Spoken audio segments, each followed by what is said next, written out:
नमस्कार साथियों, अभिनव career academy के यूट्यूब चैनल पर आप सभी का एक बार फिर से स्वागत है। और राजस्थान की सीरीज चल रही है। राजस्थान अध्ययन में अपने शेष बची हुई जो सभ्यताएं हैं उन सभी के बारे में बात करेंगे और जो इम्पोर्टेंट सभ्यता थी उन सभी के बारे में बात करते हैं। 2 वीडियो बन चुकी है और तीसरी वीडियो इम्पोर्टेंट सभ्यता की ये आ जाएगी। इसी में अन्य सभ्यताएं हैं वो इसमें काउंट हो जाएगी और बाकी इसमें लास्ट में प्रश्नोत्तर भी करेंगे थोड़े से इसमें इसी वीडियो से संबंधित। और बाकी पूरा एग्रीगेट इस टॉपिक के प्रश्नोत्तर अगली वीडियो में या नेक्स्ट वीडियो में दो या 3 वीडियो में आ जाएंगे। और उसके बाद में 3 क्लासें ये हो जाएगी। उसके बाद 3 क्लासें प्रश्नोत्तर, इसमें एक भी प्रश्न आपका नहीं बचेगा और कंटिन्यू आप करते रहिए।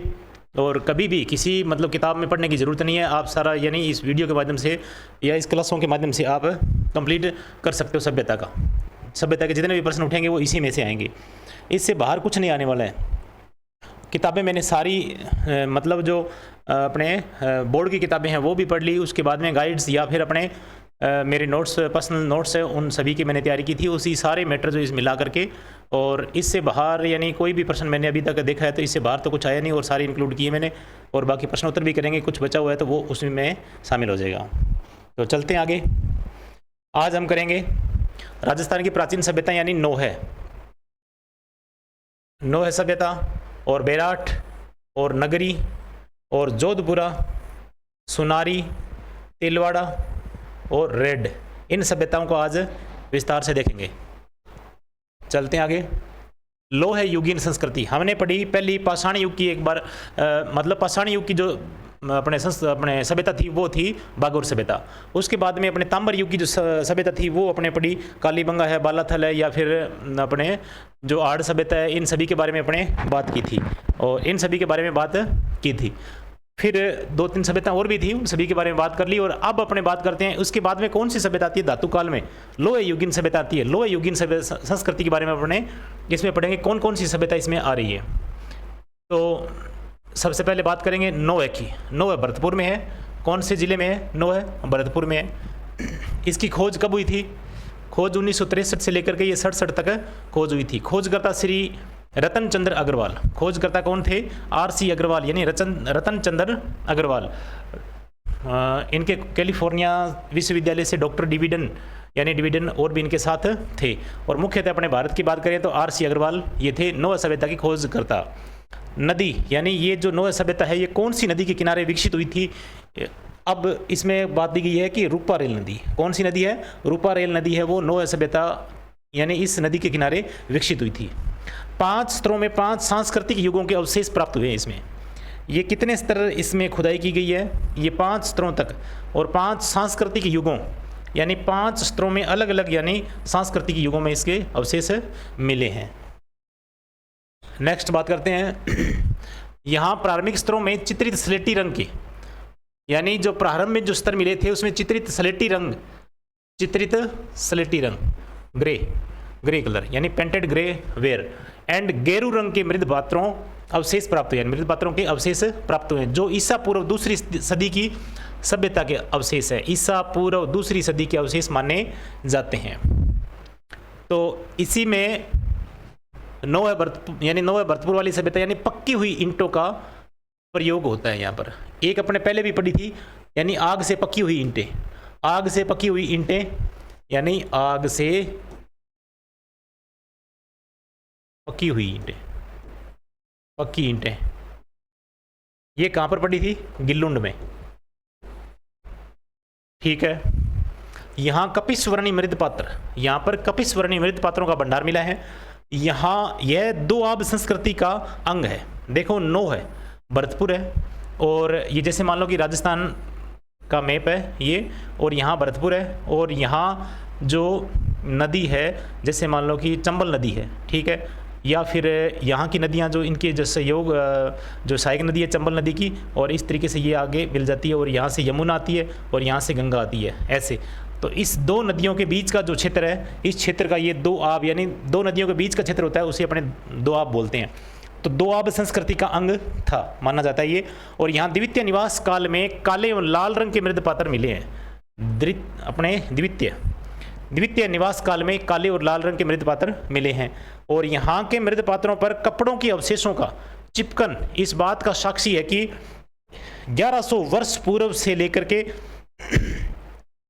600 वर्ष ईसा पूर्व कपड़े की बुनाई की जाती थी। यानी चिपकन का मतलब अवशेष, यानी जो जैसे मान लो कि मृद पात्रों पर चिपकाए जाते थे, मृद यानी मिट्टी के पात्र उसके ऊपर चिपकाते थे कपड़ों की जो कतरन करके या कपड़े के जो कुछ टुकड़े करके, और उन कपड़ों के अवशेषों का चिपकन यानी चिपकाया जाता था, इसलिए ऐसे अवशेष वहाँ पर मिले हैं। इसका मतलब अपने कह सकते हैं कि इस बात का ये साक्षी है कि 1100 वर्ष पूर्व से 600 वर्ष ईसा पूर्व यानी कपड़े की बुनाई की जाती थी। कहाँ पर? नोहे की बात हो रही है। कहाँ पर हो रही है? नोहे की बात हो रही है।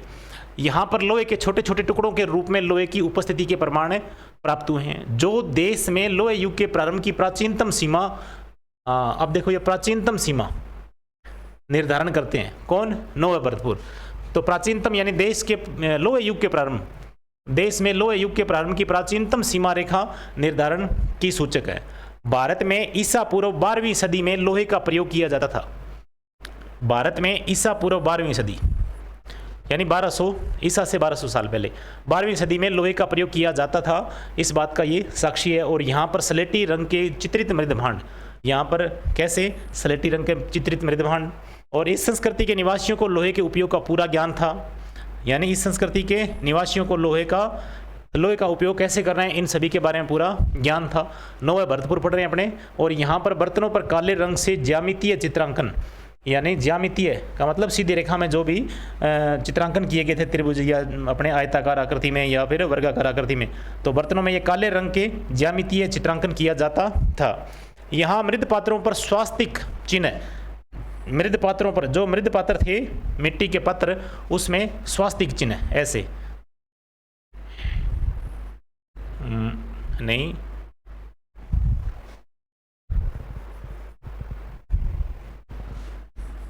ऐसे स्वास्तिक का चिन्ह है। ये अपने स्वास्तिक का चिन्ह का चित्रांकन विशेष उल्लेखनीय मिलता है। यहाँ पर मृद पात्रों के साथ चिड़िया गौरैया का खिलौना मिला है। चिड़िया जो खिलौना मिला है वो थी गौरैया। आज वर्तमान में अपने कहते हैं गौरैया, उस चिड़िया या उस चिड़िया का खिलौना मिलता है। संपूर्ण भारतवर्ष में यह अपने ढंग की अनूठी उपलब्धि है, चिड़िया या गौरैया। ठीक है, इसके खिलौना मिला था ये मृद पात्रों के साथ में। ठीक है, तो संपूर्ण भारत में एक अनूठी या एकमात्र ये जो साक्ष्य मिला है। यहाँ उत्खनन में रिंग वेल्स भी प्राप्त हुए हैं। रिंग वेल्स भी प्राप्त हुए हैं।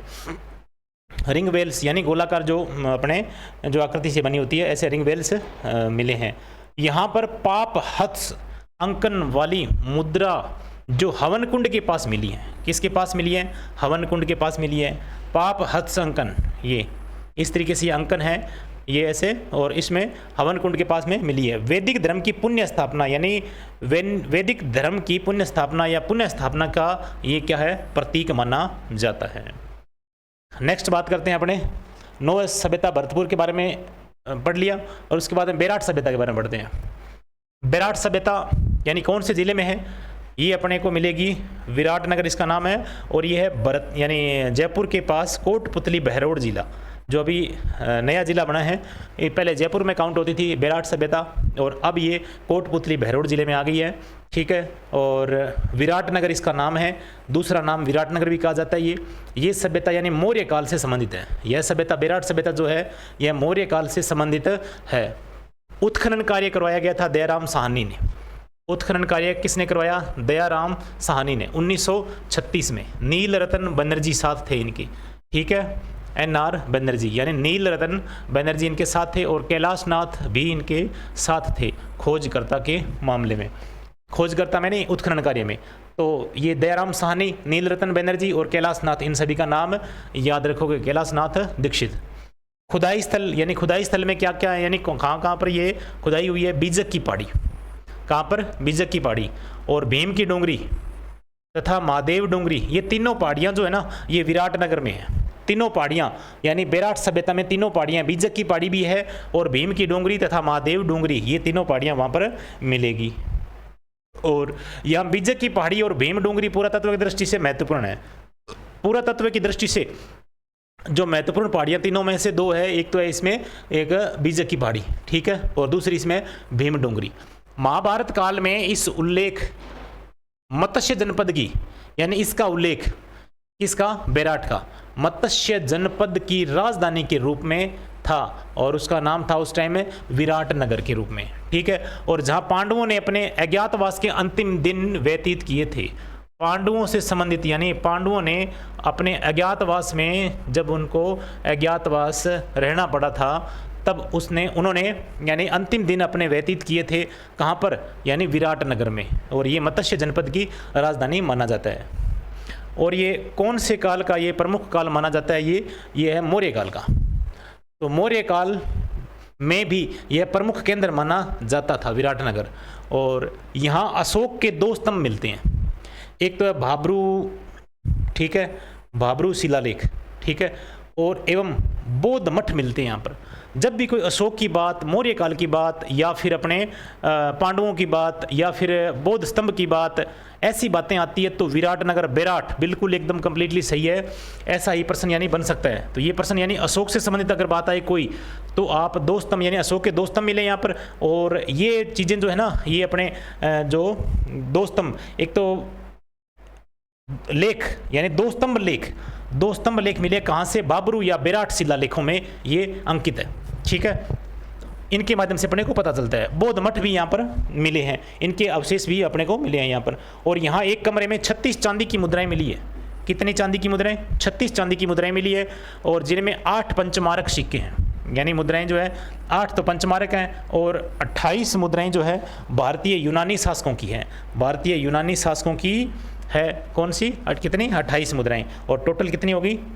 अपने 36 मुद्राएं होगी टोटल, ठीक है, चांदी की मुद्राएं। तो इतनी बात आप याद रखोगे। यानी मत्स्य जनपद की राजधानी विराट नगर, और विराट नगर मतलब बेराट, और पांडवों ने अज्ञातवास अंतिम दिन व्यतीत किए थे। बाबरू शिलालेख या बेराट शिलालेख, इसमें ये बात अंकित है, अशोक के 2 स्तंभ, और ये बात कही गई इसमें बौद्ध मठ, इनके सभी के साक्ष्य यानी यहीं से मिलते हैं, मौर्य काल से संबंधित है। आगे यहाँ खुदाई में स्वास्तिक तथा त्रिरत्न चक्र की यानी चिन्ह युक्त अलंकृत घड़े मिले, अलंकृत घड़े मिले हैं। किससे चिन्हित है? ये त्रिरत्न चक्र और स्वास्तिक, ठीक है। दीपक, नाचता हुआ पक्षी, पत्थर की संदूकें और लोहे के कीले, और हाथ से बना हुआ वस्त्र, हाथ से बना हुआ वस्त्र भी यहाँ से मिला है। कहाँ से? बेराट से। एक बात याद रखो कि मैंने इससे पहले वाली वीडियो में एक बार अपने प्रश्न आया था कि बुना हुआ वस्त्र की बात आई थी, बुना हुआ वस्त्र। उसमें मैंने ये कहा था कि एक तो है बालाथल, ठीक है, उसका आंसर, और दूसरा ये बेराट। तो बेराट और बालाथल, इन 2 स्थानों से बुने हुए वस्त्र के रूप में कपड़ा मिला है, यहाँ पर वस्त्र मिला है, यानी बुना हुआ वस्त्र मिला है यहाँ पर। तो ये लाइन यहाँ पर लिखी है, लोहे की किले मिली और साथ से हाथ से बुना हुआ वस्त्र मिला है। इस क्षेत्र में मानव की उपस्थिति के प्रमाण पाषाण काल से ही प्राप्त होने लगे। इस क्षेत्र में होने लगे थे, यानी मानव की उपस्थिति के प्रमाण पाषाण काल से ही होने लगे थे। विराट नगर में ताम्र युगीन आकर कलर पात्र संस्कृति, विराट नगर में ताम्र युगीन यानी ताम्र युगीन कलर जो कलर पात्र संस्कृति के अवशेष भी प्राप्त हुए हैं। और इन पर उकेरण विधि यानी जैसे कोई भी यानी बर्तन होता है या फिर कोई भी वस्तु है, उसके ऊपर उकेर करके ऊपर उठा करके ऐसे अगर मान लो कि चित्रकारी की जाती है, पेंटिंग की जाती है, उसे अपने क्या बोलते हैं? उकेरण विधि से अलंकरण किया जाता था। आकर कलर संस्कृति के बाद इस क्षेत्र में ब्लैक एंड रेड यानी काले और लाल मृद पात्र संस्कृति के अवशेष भी प्राप्त हुए हैं। काले लाल मृद पात्रों वाली संस्कृति बनास संस्कृति यानी आड़ संस्कृति की काले लाल मृद पात्र परंपरा से बिल्कुल भिन्न थी। यानी काले और लाल संस्कृति जो है ना, ये कहाँ पर मिली है? अपने को आड़ से भी मिली है, परंतु यहाँ पर बनास संस्कृति जो यहाँ अपने मिली है बेराट में, वो भी काले लाल वाली मिली है, परंतु ये दोनों एक दूसरे से क्या थी? भिन्न थी, एक दूसरे से मिलती जुलती नहीं थी। इनकी परंपरा जो बिल्कुल भिन्न थी। ये मृद पात्र काले और लाल रंग के हैं और जिनका ऊपरी हिस्सा काला और निचला हिस्सा लाल है। इनका रंग संभवतः उल्टी तपाई विधि से या कल अपने बात की थी इससे पहले वाली वीडियो में कि उल्टी तपाई विधि कैसे होती है। यानी कोई बर्तन या मटका अपने उल्टा करके उसके नीचे अग्नि जलाते हैं, तो उसके बाद में अगली जहाँ पर अग्नि की क्या लो लगती है वहाँ पर तो उसका रंग अलग होता है, यानी गहरा अपने लाल हो सकता है। उसके बाद में जो साइड वाला है वो ब्लैक हो सकता है, ऊपर वाला जो काला साइड वाला जो है काला हो सकता है और ऊपर वाला जो अलग कलर का होगा, ये प्राकृतिक रंग बोला जाता है इसमें। काले लाल मृदपात्र संस्कृति के बाद इस क्षेत्र में स्लेटी रंग की चित्रित मृदभांड, स्लेटी रंग के चित्रित मृदभांड वाली संस्कृति के अवशेष मिले हैं। बेराट सभ्यता के लोग लोह धातु से परिचित थे, यानी बेराट सभ्यता के लोग यानी लोह धातु से परिचित थे, क्योंकि यहाँ उत्खनन में प्राप्त लोहे के तीर मिले हैं। लोहे के क्या मिले? तीर मिले हैं और भाले मिले हैं। ये सर्वाधिक महत्वपूर्ण है। ठीक है। विराट नगर मौर्य काल में बौद्ध धर्म का प्रमुख केंद्र हुआ करता था। बहुत इंपॉर्टेंट बात है, यानी विराट नगर की बात आती है, अशोक की, बौद्ध मठों की, या फिर मौर्य काल की, इन सभी से संबंधित अगर बात आती है तो ये सारे के सारे विराट से रिलेटेड है। और मौर्यकालीन, यहाँ पर मौर्यकालीन स्तरों के लोहे के हथियार मिले हैं। लोहे के हथियार एवं उपकरण प्रचुर मात्रा में प्राप्त हुए हैं। विराटनगर से अशोककालीन ब्राह्मी लिपि की अक्षर युक्त ईंटें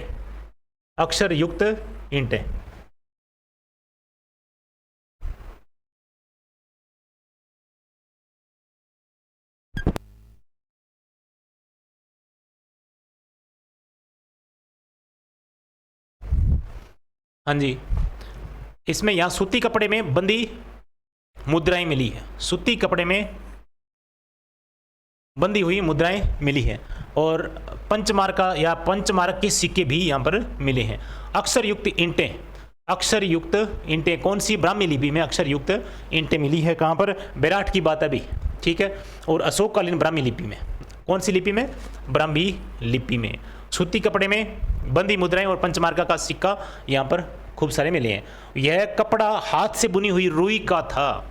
यह कपड़ा जो था जहाँ जिसमें ये मुद्राएं बंधी हुई है, ये सारे जो मुद्राएं थी वो एक हाथ से बंधे या बुने हुए रुई का कपड़ा था, उसमें थी। और इससे विदित होता है कि यहाँ के निवासी वस्त्र बुनाई कला के जानकार थे या जानते थे उसको। वस्त्र बुनाई कला के भी क्या थे? जानकार थे। 1999 में विजय की पहाड़ी से अशोककालीन गोल बौद्ध मंदिर मिले। देखो बौद्ध मंदिर आ गया ना, तो इसका मतलब यहाँ पर ये प्रश्न कई बार आया हुआ है। इसको ध्यान दे लेना कि गोल बौद्ध मंदिर और बौद्ध स्तूप 1999 में विजय की पहाड़ी से अशोककालीन, जब भी अशोक की बात आती है तो बौद्ध की बात आएगी।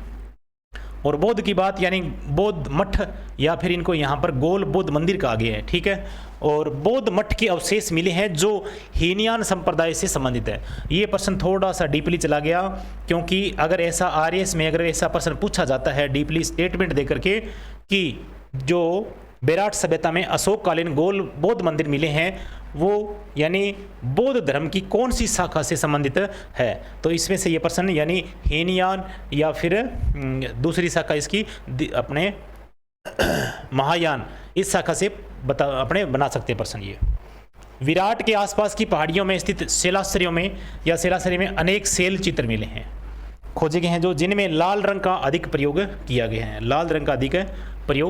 है। नेक्स्ट बात करते हैं, बेराट से संबंधित बात कर रहे हैं अपने, यानी बौद्ध, अशोक, मौर्यकालीन और गोल मंदिर, इन सभी की विशेषताएं बेराट से ही हैं। और कोटपुतली, अभी नए जिले में कोटपुतली। अब देखो यहाँ चीनी यात्री हेनसांग या ह्वेनसांग भी संभवतः सन 634 में यहाँ पर आए थे, ठीक है। और यह मौर्य काल में बौद्ध धर्म अनुयायियों के लिए एक महत्वपूर्ण केंद्र के रूप में प्रतिष्ठित था। क्या? कोई विराट स्थल, ठीक है। और यानी जो ह्वेनसांग या हेनसांग चीनी यात्री थे ना, वो मौर्य काल में क्या थे? बौद्ध धर्म के अनुयायी थे ये, ठीक है। और उनके लिए मतलब एक केंद्र के रूप में यहाँ पर ये, जब बौद्ध धर्मों का केंद्र या बौद्ध धर्म से संबंधित कोई स्थान या केंद्र हुआ करता था, उसमें ह्वेनसांग तो गए हैं उनमें, यानी हर एक किताब में बौद्ध धर्म से संबंधित है, इनके जो खोजबीन या यात्रा रही है उनके संबंधित है। दयाराम साहनी की मतानुसार हुण शासक महिरकुल ने, किसके अनुसार? दयाराम साहनी के अनुसार। दयाराम साहनी कहते हैं कि हुण शासक महिरकुल ने बेराट का क्या कर दिया था? ध्वंस किया था।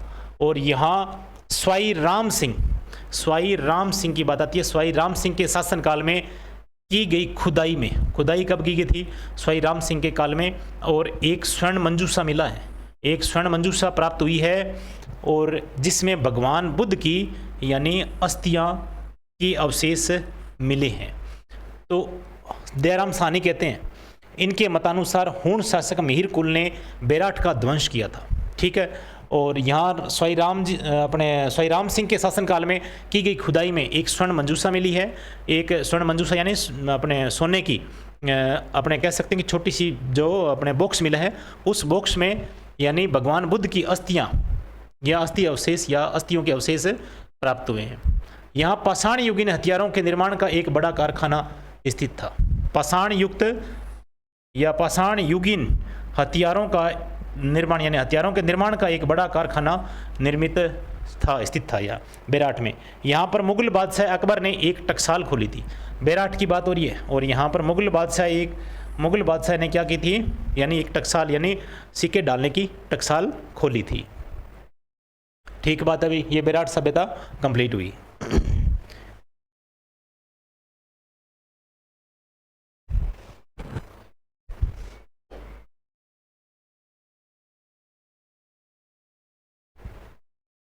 आगे अपने बात करते हैं नगरी चित्तौड़गढ़, नगरी सभ्यता यानी खुदाई 1904 में डॉक्टर डी आर भंडारकर ने की थी चित्तौड़गढ़ में, ठीक है। नगर जो है वो टोंक में है, और 1904 की बात है। डॉक्टर डी आर भंडारकर प्राचीन काल में इसे किस नाम से जानते थे? मध्यमिका या फिर मजमिका के नाम से जानते थे। आगे चलते हैं, जोधपुरा सभ्यता। अब थोड़ी थोड़ी विशेषताएं हैं इनकी। जोधपुरा सभ्यता, ये जोधपुरा गांव में है, और जोधपुरा है कहां पर? जयपुर में। सभ्यता 2500 ईसा पूर्व से 200 ईस्वी के मध्य यानी लोह युगीन सभ्यता ये, ठीक है। 2500 ईसा पूर्व से अपने कह सकते हैं 200, यानी यहाँ पर थोड़ा डाउट है इसमें, 2500 ईसा पूर्व तो कैसे हो सकता है? 200 ईस्वी के मध्य यानी लोह युगीन सभ्यता है। ये डाउट अपने अगली वीडियो में निकाल देंगे, ठीक है। अभी देखो इसमें 2500 ईसा पूर्व मेरे हिसाब से नहीं हो सकता, बाकी देखो वो दोबारा चेक करूंगा मैं, ठीक है। नदी कौन सी है? जोधपुरा, जयपुर। इस जोधपुरा जो है सभ्यता, ये कौन सी नदी के किनारे विकसित हुई थी? साबी नदी के किनारे विकसित हुई थी। कौन सी नदी किनारे? साबी नदी के किनारे विकसित हुई थी। उत्खनन वर्ष 1972 से 75। साबी नदी वर्ष यानी 1972 से 75। उत्खननकर्ता यानी RC अग्रवाल और विजय कुमार, ये दोनों साथ थे इसमें। और यहाँ एक ताम्र युगीन प्राचीन सभ्यता स्थल है, यहाँ पर ताम्र युगीन प्राचीन सभ्यता स्थल है। जोधपुरा में ताम्र युगीन सभ्यता की प्रतीक कपिस्वरणी जो मृद पात्र है, यहाँ पर 1.5 मीटर का जमाव यानी प्राप्त हुआ है यहाँ पर जोधपुरा में, ठीक है। आगे चलते हैं, यहाँ पर ताम्र युगीन मृद पात्रों यानी जोधपुरा की बात हो रही है। ताम्र युगीन मृद पात्रों पर सिंधु घाटी सभ्यता का प्रभाव रहा है। किस सभ्यता का प्रभाव रहा है? यहाँ पर सिंधु घाटी सभ्यता का प्रभाव रहा है। और यहाँ मृद पात्रों के अलावा डिश ऑन स्टैंड भी प्राप्त हुए। डिश ऑन स्टैंड, ये देखो डिश ऑन स्टैंड भी प्राप्त हुए हैं। आज जैसे खाना खाते हैं अपने स्टैंड के ऊपर रख करके ऐसे जो, तो अपने इसमें डिश ऑन स्टैंड भी प्राप्त हुए मृद पात्रों के रूप में। यहाँ मकान की छतों पर टाइल्स का प्रयोग या छप्पर छाने का रिवाज था, यानी टाइल्स का प्रयोग और छप्पर बनाने का रिवाज भी था। यहाँ पर स्लेटी रंग की चित्रित मृद भांड या संस्कृति का एक महत्वपूर्ण स्थल माना जाता है। इस सभ्यता का नाम मानव लोहे की उपयोग को भली भांति जानते थे। ये प्रश्न बन सकता है अभी आपका, ठीक है। इस सभ्यता का जो मानव है वो लोहे की उपयोग के बारे में भली भांति जानता था, यानी 4 ऑप्शन दे करके प्रश्न पूछा जा सकता है अभी। लोहे यानी मानव लोहे की उपयोग की भली भांति जानकार कौन सी सभ्यता से संबंधित है? तो ये कौन सी आ जाएगी? जोधपुरा सभ्यता आ जाएगी। इस संस्कृति के मानव ने घोड़े का उपयोग यानी रथ के खींचने में करना प्रारंभ कर दिया था। यानी घोड़े का उपयोग किस काम से किया था? रथ को खींचने का, यानी रथ को खींचने में यानी प्रारंभ कर दिया था, इसमें ये काम करते थे, ठीक है। अभी इस संस्कृति के मानव ने यानी घोड़े का उपयोग रथ के खींचने में करना प्रारंभ कर दिया था। ये भी अपने को साक्ष्य यहाँ से मिलता है। यहाँ से लोहा गलाने की भट्टियाँ भी मिली है। लोहा गलाने की भट्टियाँ बहुत सारे स्थानों पर मिली है। सुनारी में मिली है, बालाथल में मिली है, और यहाँ जोधपुरा में मिली है। और पहली भट्टी खुले प्रकार की दमन भट्टी थी। यहाँ पर जो पहली भट्टी मिली है वो खुले प्रकार की दमन भट्टी के रूप में थी। दूसरी भट्टी में लोहे के उपकरण व हथियार बनाए जाते थे, ठीक है। और यहाँ पर मौर्यकालीन सभ्यता के अवशेष भी मिले। मौर्यकालीन सभ्यता के अवशेष मुख्यतः अगर बात करें ना, वो तो बेराट ही आएगा। अगर मान लो कि बेराट ऑप्शन में नहीं है तो फिर ये आ जाएगा जोधपुरा सभ्यता, जिनमें मुख्यतः उत्तरी भारत के काली पोलिस युक्त मृद भांड यहाँ पर मिलते हैं। यहाँ से शुंग एवं कुषाण कालीन पुरावशेष बड़ी मात्रा में प्राप्त हुए हैं। शुंग और कुषाण कालीन की बात आती है, एक बार यानी पहली सभ्यता आपने पढ़ी थी उसमें भी आया था ये। शुंग कालीन जो उपकरण मिले हैं, उनके साक्ष्य मिले हैं, वो अपने लाछुरा सभ्यता में पढ़ा था, ठीक है। और शुंग कालीन या फिर कुषाण, शुंग कालीन और कुषाण कालीन पुरावशेष बड़ी मात्रा में प्राप्त हुए हैं। चलते हैं सुनारी सभ्यता के बारे में। सुनारी सभ्यता कहाँ पर है? खेतड़ी में है। कहाँ पर? खेतड़ी में। खेतड़ी मतलब झुंझुनू में। सभ्यता लोहे युगीन है, ठीक है बात। और उसके बाद में नदी कौन सी है? नदी कांतली नदी है। कौन सी नदी है? कांतली, यानी ज्ञानेश्वर सभ्यता है। सुनारी सभ्यता इसी नदी के ऊपर विकसित हुई है। जिला कौन सा है? झुंझुनू। स्थान का पूछे, कस्बा पूछे, या अभी खेतड़ी जो जिला बन गया, इसमें जिले के ये रूप में अपने ये सुनारी सभ्यता है वहाँ पर, अब उसमें काउंट हो जाएगी। खोज करता यानी पूरा राजस्थान पुरातत्व विभाग 1980 और 81 में खोज की थी। सुनारी में उत्खनन से प्राप्त अवशेष लोहा बनाने की प्राचीनतम भट्टियां यहाँ पर मिली है। सुनारी से लोहा बनाने की प्राचीनतम भट्टियां भी मिली है।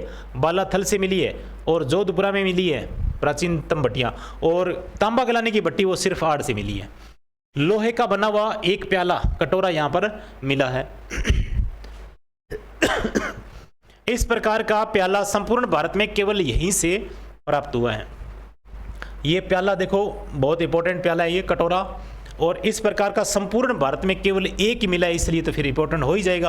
अब प्याले में पता नहीं क्या इसमें डाल करके वो पीते थे, और ये प्याला वहाँ पर ये कटोरा मिला है। और यहाँ से एक वृद्ध भंडारण पात्र यानी मूण, यानी वृद्ध भंडारण पात्र मूण यहाँ जो लगभग 4.9 फीट ऊंचाई का था, और यहाँ पर एक वृद्ध भंडारण मिला पाता, ठीक है ना, जिसे मूण बोलते हैं। फिर बात आती है तिलवाड़ा की। तिलवाड़ा स्थान या सभ्यता ये कौन से जिले में है? ये है बाड़मेर जिले में, ठीक है। और नदी कौन सी है? लूनी नदी के किनारे विकसित हुआ था, ठीक है। उत्खनन कब हुआ था? 1966 और 67 में। सभ्यता काल 500 ईसा पूर्व से लेकर के 200 ईस्वी तक मानी जाती है। प्राचीन काल में यह स्थान खेड़गढ़ के नाम से जानते थे इसको। प्राचीन काल में इस स्थान को किस नाम से जानते थे? खेड़गढ़ के नाम से जाना जाता था। और यहाँ पर मल्लीनाथ पशु मेले का भी आयोजन होता है तिलवाड़ा में, यानी मल्लीनाथ पशु मेला जो है ना वो तिलवाड़ा में लगता है, और इसी तिलवाड़ा में यानी सभ्यता विकसित हुई है। और यहाँ पर पशु मेला लगता है किस नाम से? मल्लीनाथ। तिलवाड़ा में प्राप्त अवशेष, ये बात कर रहे थे अपने, तिलवाड़ा में अवशेष प्राप्त। तो थोड़ा सा इसको सही कर लेते हैं। हाँ, तिलवाड़ा बाड़मेर में अवशेष कौन कौन से? यानी तिलवाड़ा से चाक पर बने स्लेटी व लाल रंग के मृतपात्र, सिलबट्टा, जल्ली, हड्डियां, बर्तन, सूक्ष्म उपकरण के टुकड़े मिले हैं। अग्निकुंड भी मिला है यहाँ पर, अग्निकुंड के साक्ष्य भी मिले हैं। मुख्यतः तो अग्निकुंड कालीबंगा में मिले, परंतु यहाँ पर अग्निकुंड के अवशेष मिले हैं थोड़े से। और इसमें जिसमें यानी मानव अस्थि भस्म करने के काम में लिया जाता था। और मृत पशुओं के अस्थियों के अवशेष मिले हैं। यहाँ पर मानव आखेटवर्ती की पुष्टि करते थे, यानी मानव जो थे उनका जो व्यवसाय था वो शिकार करना, यानी आखेटवर्ती प्रवृत्ति थी उनकी। आगे नेक्स्ट चलते हैं। रेड टोंक उत्खनन जो स्थल है वो निवाई टोंक में है। और नदी कौन सी है? ढील नदी है, ध्यान रखना भी। यानी रेड टोंक वाली कौन सी नदी किनारे विकसित हुई थी? ढील नदी के किनारे। और जिला कौन सा है? टोंक। उत्खननकर्ता कौन है? के.एन. पुरी।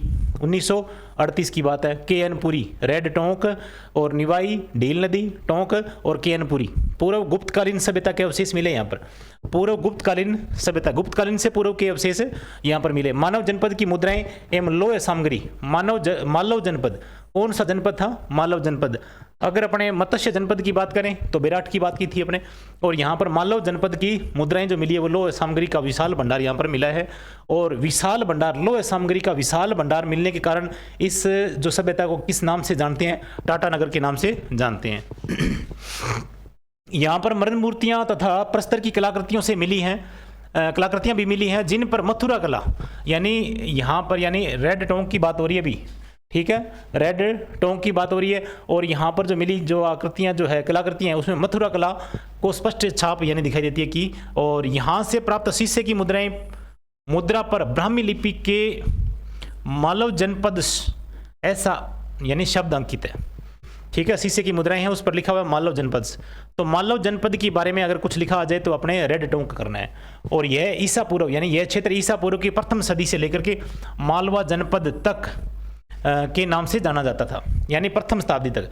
ईसा पूर्व की प्रथम शताब्दी में ये मालवा जनपद के नाम से जाना जाता था। और यहाँ खुदाई से चांदी के सैकड़ों हाथ मुद्राएं मिली हैं। कौन सी मुद्राएं मिली हैं? चांदी की सैकड़ों यानी सैकड़ों हाथ मुद्राएं यानी पंचमार्क सिक्के मिले हैं यहाँ पर ईसा पूर्व तीसरी सदी से लेकर ईसा काल की दूसरी सदी तक की मानव सभ्यताओं की जानकारी मिलती है, ठीक है। नेक्स्ट चलते हैं। यहाँ पर भांड चाक से बनाए जाते थे तथा उन पर जंजीर या रस्सी से तथा स्वास्तिक के अलंकरण किए जाते थे। मृद पात्रों के ऊपरी हिस्से पर लाल सफ़ेद रंग का प्रयोग किया जाता था। और यहाँ पर बंदर की आकृति के बर्तन मिले हैं। कौन सी आकृति के बर्तन मिले हैं? बंदर की आकृति के। यहाँ पर बंदर की आकृति के यानी बर्तन मिले हैं।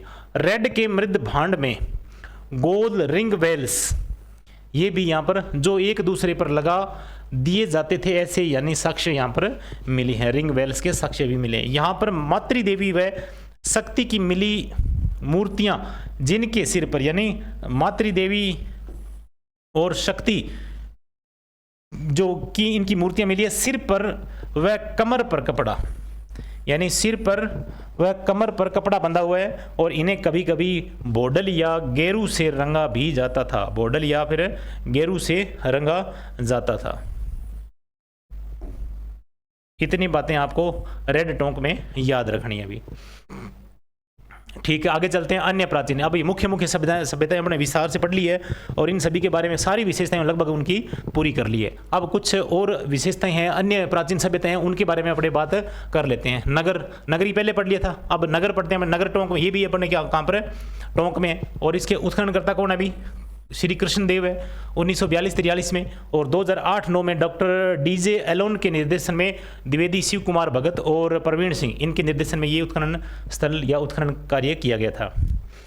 टोंक जिले के उनियारा कस्बे के पास है ये। टोंक जिले के उनियारा कस्बे के पास में है। प्राचीन नाम मालव नगर है इसका। वहाँ पर मालव जनपद या मालवा जनपद से मिला था, किसमें? रेड से। और यहाँ नगर ये टोंक दोनों आसपास में ही है, इसलिए मालव नगर भी इसे प्राचीन नाम से जाना जाता है। वर्तमान में खेड़ा सभ्यता के नाम से भी जाना जाता है। अब आपसे प्रश्न ये पूछ लिया जाए कि वर्तमान खेड़ा सभ्यता का संबंध या वर्तमान खेड़ा सभ्यता के नाम से जाना जाता है, निम्न में से कौन सी सभ्यता? तो ये आ जाएगी नगर टोंक वाली। चलते आगे। यहाँ बड़ी संख्या में मालव सिक्के एवं हाथ मुद्राएं मिली है, ठीक है। और यह स्थान मालव गणराज्य की राजधानी हुआ करता था। नगर यानी मालव गणराज्य की राजधानी हुआ करता था नगर। और इस स्थान का प्राचीन नाम कारकोटा नगर भी है। इस स्थान का प्राचीन नाम है कारकोटा नगर भी है, कारकोटा नगर भी था। और यहाँ के उत्खनन में सिंहावरूढ़ देवी दुर्गा, सिंहावरूढ़ यानी सिंह के ऊपर सवार देवी दुर्गा का प्राचीनतम अंकन शुंगकालीन जो अनुपम उदाहरण है ये चित्र मिलता है। और यहाँ 2000 वर्ष पूर्व की महिषासुर मर्दिनी की मरण मूर्ति मिलती है। मरण मूर्ति मतलब मिट्टी की मूर्ति मिलती है। और किसकी? महिषासुर मर्दिनी की मूर्ति प्राप्त हुई है। और देवी का प्राचीन अंकन है यहाँ पर। फिर बात आती है नलियासर सांबर जयपुर की बात आती है। नलियासर कहाँ पर है? सांबर जयपुर में। और इस स्थान की खुदाई से चौहान युग से पूर्व की सभ्यता का ज्ञान प्राप्त हुआ है। और जूनाखेड़ा नाडोल, जूनाखेड़ा कहाँ पर है? नाडोल, जूनाखेड़ा नाडोल पाली। नाडोल का उल्लेख संस्कृत साहित्य में नूडल के रूप में हुआ था भी, ठीक है। पहला चौहानकालीन नगर है। एक मिट्टी के बर्तन और शाल भंजिका का अंकन है यहाँ पर। मिट्टी का एक शाल भंजिका भारत में पहली बार उपलब्धि है, यानी ये जूनाखेड़ा। अगली नेक्स्ट यानी जो अपने बात करते हैं इसकी, हाँ, नलियासर अपने सांबर जयपुर में इस स्थान की खुदाई में चौहान युग से पूर्व की सभ्यता का ज्ञान प्राप्त हुआ था। अगली नेक्स्ट आती है इसमें, ये है अपने नलियासर। उसके बाद में ये आती है जूनाखेड़ा। ये आती है पाली नाडोल में, ठीक है। और नाडोल का उल्लेख संस्कृत साहित्य में नूडल के नाम से या नूडल के रूप में हुआ है। पहला चौहान कालीन नगर है ये, नाडोल को या जुन्नाखेड़ा को पहला चौहान कालीन नगर माना जाता है, ठीक है। एक मिट्टी के बर्तन पर शाल बंजिका, एक मिट्टी के बर्तन पर शाल बंजिका का अंकन है, और मिट्टी की एक शाल बंजिका ये जो मिली है शाल बंजिका का अंकन जो है, ये मिट्टी की शाल बंजिका पर अंकन ये भारत में पहली उपलब्धि है। भारत में इस तरीके से ये क्या है, पहली उपलब्धि है। नेक्स्ट चलते हैं। एलाना सभ्यता, ये जालोर में है। यहाँ एक स्थान पर ताम्र युगीन अवशेष मिले हैं। जावर सभ्यता, ये उदयपुर में है। उत्खननकर्ता मोहनलाल सुखाड़िया विश्वविद्यालय के द्वारा ये उत्खनन किया गया था। नेक्स्ट, इंडोला की ढाणी स्थान डीडवाड़ा, ठीक है। और 1980-81 में दक्कन कॉलेज द्वारा ये अपने दक्कन कॉलेज के द्वारा उत्खनन किया गया था। गोगरखेड़ा, यहाँ पर भी भारतीय पुरातत्व सर्वेक्षण द्वारा उत्खनन किया गया था। गोगरखेड़ा भी एक सभ्यता है। नेक्स्ट बात करते हैं सोंथी सभ्यता, ये इंपॉर्टेंट सभ्यता भी बहुत बार ये प्रश्न में आई भी हुई है, ठीक है। सोंथी सभ्यता बीकानेर से संबंधित है, बीकानेर से संबंधित है। कालीबंगा के समान सामग्री मिलने के कारण इसे कालीबंगा प्रथम भी कहा जाता है। बहुत ही इंपॉर्टेंट प्रश्न है ये, वेरी वेरी इंपॉर्टेंट प्रश्न है ये। यानी कालीबंगा के समान सामग्री मिलने के कारण इसे कालीबंगा प्रथम यानी कालीबंगा प्रथम के नाम से जाना जाता है। किसको? सोंथी सभ्यता को, यानी सोंथी सभ्यता को कालीबंगा प्रथम कहा जाता है। उसके समान ही ये यहाँ पर सामग्री मिली है। खोज करता इसके अमलानंद घोष, अमलानंद घोष की बात है ये, और ये 1953 में खोज करते हैं। साबणिया सभ्यता कहाँ पर है? बीकानेर में। ये पूछ लिया जाए तो आप कर सकते हो साबणिया सभ्यता। और पुगल सभ्यता यानी पुगल सभ्यता भी कहाँ पर है? बीकानेर में है। फिर सांबर जयपुर में है। उत्खनन 1884 में कर्नल हैंडले ने, 1936-38 में दयाराम साहनी ने मिल करके ये सांबर की खोज की थी। पीएल चक्रवर्ती इन विजय कुमार की देखरेख में इन विजय यानी एक तो है अपने पीएल चक्रवर्ती व विजय कुमार, इनकी देखरेख में पुनः उत्खनन कराया गया था और यहाँ 45 घरों के ढांचे प्राप्त हुए हैं। कितने घरों के? 45 घरों के ढांचे प्राप्त हुए हैं, ठीक है। बेनमाल कहाँ पर है? जालोर में, ठीक है। उत्खनन आरसी अग्रवाल। यहाँ से रोमन एम्फोरा, इंपॉर्टेंट बात है ये, रोमन एम्फोरा यानी सूरा पात्र। सूरा पात्र का मतलब यहाँ पर रोमन एम्फोरा, ठीक है ना। रोमन एम्फोरा सूरा पात्र या अपने यूनानी दुहत्ती सुराई भी मिली यहाँ पर, यूनानी दुहत्ती सुराई भी मिली है। और रोमन एम्फोरा, ये प्रश्न एक बार आया हुआ है और इसको अंडरलाइन कर लेना अच्छे तरीके से और अच्छे से याद करना इसको, ठीक है। भीनमाल जालोर, और इसमें मिला है ये जालोर वाली भीनमाल में, ठीक है। रोमन एम्फोरा, इसे सूरापात्र यानी सूरापात्र को अपने रोमन एम्फोरा कहते हैं, ये उसकी नकल की हुई है, ठीक है। यूनानी दुहत्ती सुराई भी मिली है यहाँ पर, और यूनान के साथ व्यापारिक संबंधों को प्रकट करती है ये, यानी रोमन एम्फोरा जो है ना ये मिला यहाँ पर, इसलिए यहाँ पर इस पता क्या लगा सकते हैं कि यूनान के साथ में व्यापारिक संबंध हुआ करते थे। नेक्स्ट, कुराड़ा नागौर में, यहाँ पर प्राण युक्त अर्घ्य पात्र यहाँ पर मिला है, ठीक है भी। और मालव भरतपुर में, मालव सभ्यता ये कहाँ पर है? भरतपुर में, ठीक है। यहाँ तांबे की तलवार एवं हारपून मिले हैं, ठीक है। किराड़कोट चीथवाड़ी, ये दो पड़ी थी अपने, ये जयपुर में है, और ईसवाल उदयपुर में है। और यहाँ प्रारंभिक कुषाणकालीन सिक्के मिले, ईसवाल में प्रारंभिक कुषाणकालीन सिक्के मिले। 5वीं सदी में लोहा गलाने के उद्योग के रूप में ये विकसित हुआ था। कौन? ईसवाल, ठीक है।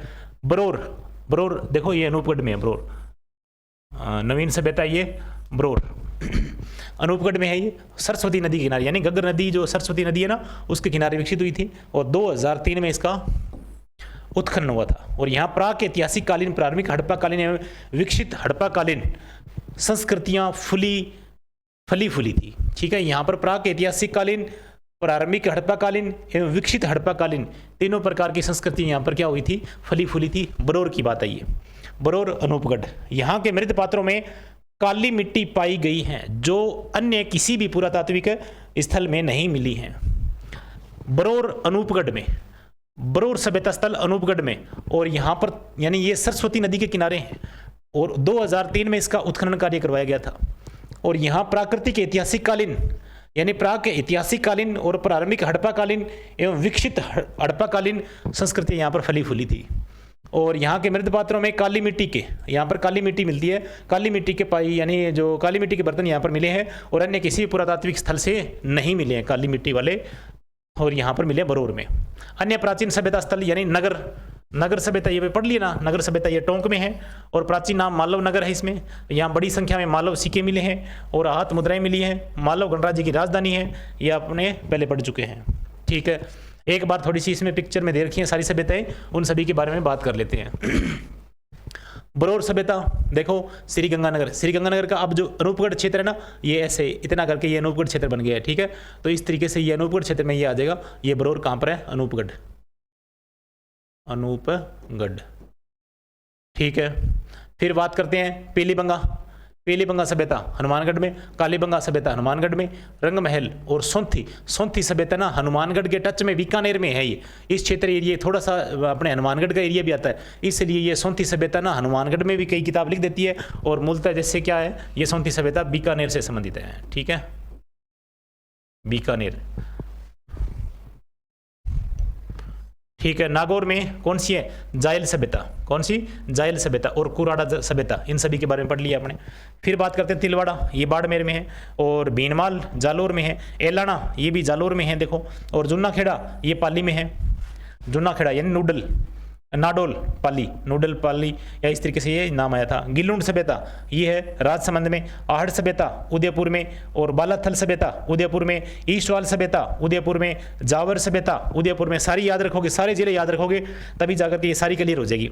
यानी आहड़ सभ्यता उदयपुर में, बालाथल उदयपुर में, ईस्टवाल सभ्यता उदयपुर में, जावर सभ्यता उदयपुर में, और नगरी सभ्यता चित्तौड़गढ़ में, और बागौर सभ्यता भीलवाड़ा में, ओजियाना सभ्यता भीलवाड़ा में, और लाछुरा सभ्यता भी भीलवाड़ा में है। चलो आगे चलते हैं। अहेड़ा सभ्यता अजमेर में, ये देखो अजमेर में सुखपुरा और रेड और नगर ये तीनों सभ्यताएं टोंक में हैं। सुखपुरा कहाँ पर है? टोंक में। और नोह है भरतपुर में, मल्ला है भी भरतपुर में।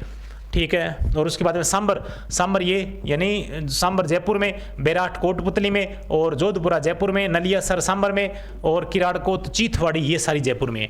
और गणेश्वर सभ्यता ये नीमका थाना, सुनारी, झुंझुनू यानी खेतड़ी में। अब इस तरीके से ये सारी सभ्यता एक बार वापस अपने रिपीट कर ली है। आगे चलते हैं।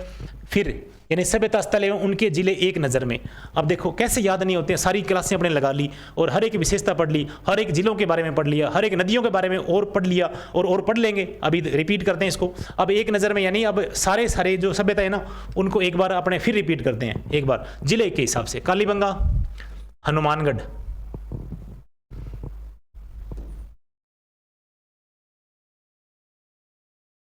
कालीबंगा हनुमानगढ़। फिर आहड़ सभ्यता उदयपुर, गिल्लुंड सभ्यता राजसमंद, बागौर सभ्यता भीलवाड़ा,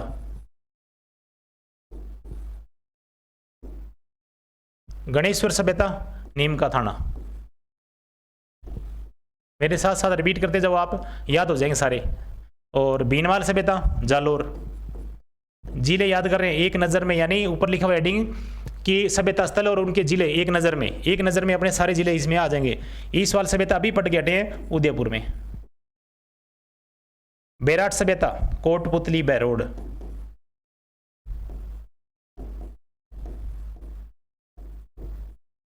बालाथल सभ्यता उदयपुर में अभी पढ़ी है।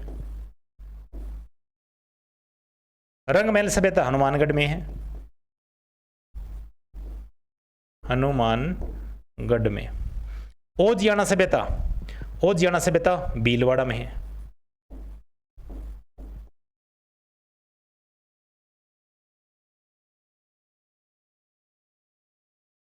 भीलवाड़ा में। और कालीबंगा सभ्यता यानी हनुमानगढ़ में।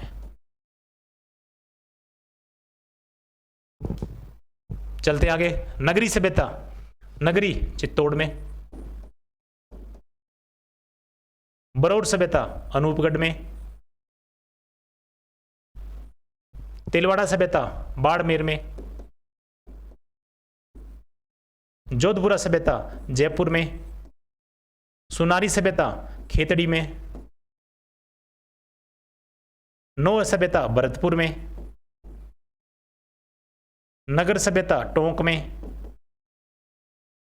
तरखान वाला डेरा सभ्यता नई सभ्यता है ये। 64 सभ्यता जूनागढ़ जूनाखेड़ा तरखान वाला डेरा, ये तरखान वाला डेरा ये अनूपगढ़ में है।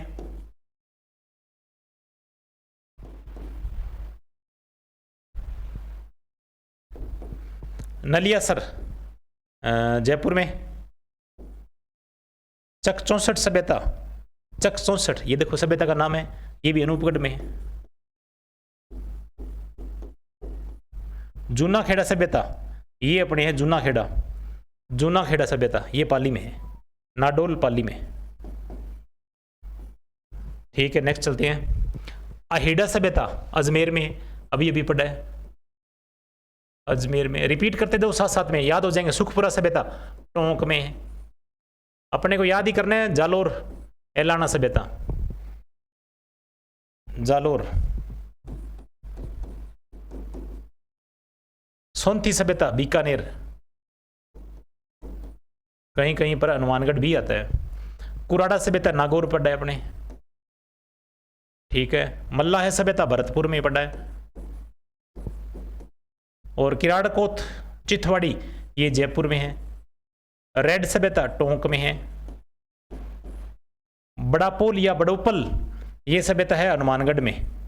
और ये किसकी कौन सी सभ्यता है उसके विकसित रूप में ये मानी जाती है? रंगमहल के। ठीक है ना, मुख्य सभ्यता रंगमहल वाली है। लाछुरा सभ्यता भीलवाड़ा में। ओजियाना सभ्यता ये रिपीट हो गया फिर भीलवाड़ा में।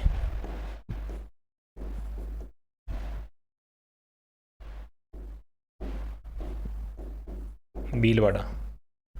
ठीक है, आगे चलते। नदी क्षेत्र देखो, सभ्यता स्थल उनके किनारे पर, यानी उन कौन से नदी के किनारे पर ये बसी नदियाँ विकसित हुई है। ठीक है, नदी क्षेत्र के बारे में बात करते हैं। तो नदी क्षेत्र यानी कालीबंगा, कालीबंगा कौन सी नदी किनारे है? घग्गर नदी। ठीक है, आहड़ सभ्यता कौन सी नदी किनारे है? आहड़ बेड़च। बेराट सभ्यता बाणगंगा। गणेश्वर सभ्यता अपने कांतली। बरौर सभ्यता घग्गर या सरस्वती। तिलवाड़ा सभ्यता लूणी। जोधपुरा सभ्यता, जोधपुरा सभ्यता है साबी नदी। सुनारी सभ्यता कांतली। ओजियाना सभ्यता खारी नदी। गिल्लुंड सभ्यता बनास। बागौर सभ्यता बागौर भीलवाड़ा। बागौर सभ्यता कौन सी नदी किनारे है? बताओ भी, बताओ बताओ जल्दी बताओ। बागौर सभ्यता, बागौर बागौर सभ्यता कोठारी नदी किनारे। ठीक है भी, कोठारी नदी के किनारे, कोठारी नदी। और नो है जो नदी है वो अपने भरतपुर में। नो है सभ्यता, नो है सभ्यता भरतपुर में। रूपा रेल नदी के किनारे, ये सबसे पहले पड़ी थी। देखो इतनी देर में अपने स्किप होगी दिमाग से। रूपा रेल नदी। अब एक बार रिपीट कर लो भी। घग्गर यानी कालीबंगा घग्गर, आहड़ बेड़च बेराट बाणगंगा गणेश्वर कांतली बरौर घग्गर तिलवाड़ा लूणी और जोधपुरा साबी नदी सुनारी कांतली ओजियाना खारी नदी गिल्लुंड यानी बनास नदी बागौर कोठारी और नो है रूपा रेल। चलते हैं आगे। अब अपने नदियों के नाम पढ़ लिए, उसके बाद में अपने बात करते हैं खोजकर्ता और यानी सभ्यता स्थल और खोजकर्ता। फिर बागौर सभ्यता स्थल के खोजकर्ता कौन है? वीएन मिश्र। ये अपने को सारी सभ्यता स्थल है उनके खोजकर्ता एक जगह मिल रहे हैं। नदियां भी सारी एक जगह मिल रही हैं। उसके बाद में फिर अपने जिले हैं वो भी एक जगह कर लिए। ठीक है, बागौर सभ्यता वी यानी एलएस लेसनी और वीएन मिश्र। कालीबंगा सभ्यता अमलानंद घोष। आड़ सभ्यता अक्षय कीर्ति व्यास। बालाथल वीएन मिश्र और गणेश्वर रतन चंद्र अग्रवाल। बेराट यानी दयाराम साहनी। और रंगमहल सभ्यता हन्ना रीड। ये इंपॉर्टेंट है, अच्छे तरीके से याद कर लेना, बहुत बार प्रश्न ये पूछा गया है। रंगमहल सभ्यता के खोजकर्ता कौन है? डॉक्टर हन्ना रीड। नो है रतन चंद्र अग्रवाल। गिल्लुंड सभ्यता बीबी लाल और अपने वीएस मिश्र। और ओजियाना सभ्यता वीएन मिश्र और लाछुरा वीआर मीणा। और जोधपुरा सभ्यता आरसी अग्रवाल यानी Ratan Chandra Agarwal. Read KN Puri, KN Puri, और नगर सभ्यता यानी टोंक वाली श्री कृष्ण देव, और भीनमाल सभ्यता यानी RC अग्रवाल। ये सभ्यता इतनी हो चुकी है। इसके साथ ही अपने ये सेशन यानी जो सारी सभ्यता थी उनका पढ़ने का काम था ये सारा अपना पूरा कर लिया है।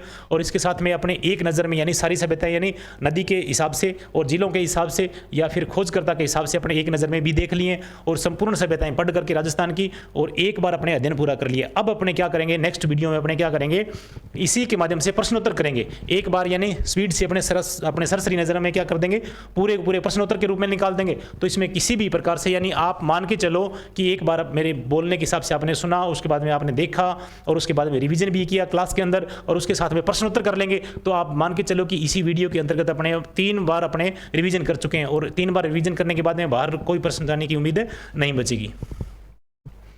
आगे नेक्स्ट अपने क्या करेंगे, प्रश्नोत्तर करेंगे सारे के सारे। तो सारे सभ्यता स्थल पूरे हो गए और इन सभी के लिए यानी आपने अच्छे तरीके से अध्ययन किया और बहुत अच्छी मतलब स्टडी करके और इस सभ्यता स्थल को अपने पूरा कर लिए। ठीक है, तो आज के सेशन के लिए धन्यवाद।